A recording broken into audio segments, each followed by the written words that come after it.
భారత ఉపరాష్ట్రపతిగా రాధాకృష్ణన్ ఎన్నిక పట్ల అనపర్తిలో సంబరాలు. మరి మీరు చూడండి.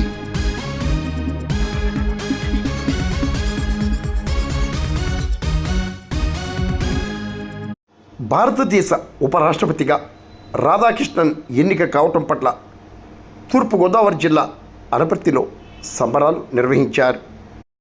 ఎన్డీఏ అభ్యర్థి సిపి రాధాకృష్ణన్ ఘన విజయం సాధించడం ఆనందదాయకమని అనపర్తి ఎమ్మెల్యే నల్లమిల్లి రామకృష్ణారెడ్డి హర్షం వ్యక్తం చేస్తూ అనపర్తి ఏరియా ఆసుపత్రిలో కేక్ కట్ చేసి రోగులకు స్వీట్లు పండ్లు పంపిణీ చేస్తూ ఆనందభరితంగా ఉపరాష్ట్రపతి ఎన్నిక విజయోత్సవాలను ఘనంగా నిర్వహించారు.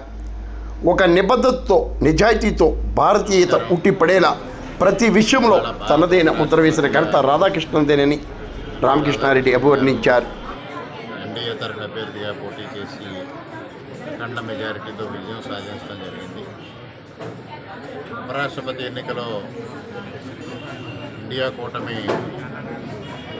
ఏదో ఒక విధంగా ప్రలోభపరచాలని, ఎన్డీఏ కూటమి నైతిక స్థైర్యాన్ని దెబ్బతీయాలని ప్రయత్నాలు చేసినప్పటికీ ఎన్డీఏ కూటమి అంతా ఐక్యతతో ఉండి ఇవాళ రాధాకృష్ణన్ గారిని గెలిపించడం జరిగింది. ముఖ్యంగా రాధాకృష్ణన్ గారి వ్యక్తిత్వం అత్యద్భుతమైన వ్యక్తిత్వం. 16 సంవత్సరాల వయసు నుంచే ఆర్ఎస్ఎస్లో క్రియాశీలకంగా ఉండి ఇబ్బందికరమైన పరిస్థితుల్లో అనేక చోట్ల పార్టీని గెలుపు దిశగా తీసుకెళ్లడంలో విశేషమైన కృషి చేసిన వ్యక్తి.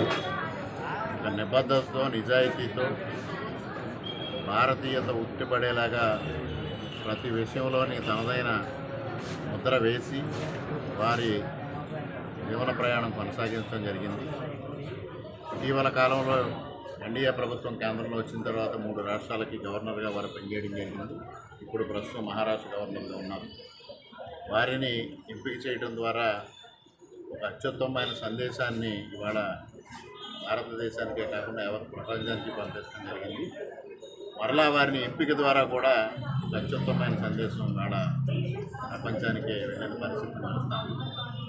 అటువంటి మహా వ్యక్తికి గెలుపు సందర్భంగా అనపర్తి నియోజకవర్గం కూటమి తరఫున వారికి శుభాకాంక్షలు తెలియజేసుకుంటూ వారి ఎన్నిక నేపథ్యంలో ఇక్కడ ప్రభుత్వ ఆసుపత్రిలో వేడుకలు జరిపి రోగులందరికీ స్వీట్స్ పంపిణీ చేయడం, కూటమి తరఫున స్వీట్స్ పంపిణీ చేయడం జరిగింది. ఒక్కమారు వారికి హృదయపూర్వకంగా శుభాకాంక్షలు, అభినందనలు అనపర్తి నియోజకవర్గం తరఫున తెలియజేసుకుంటూ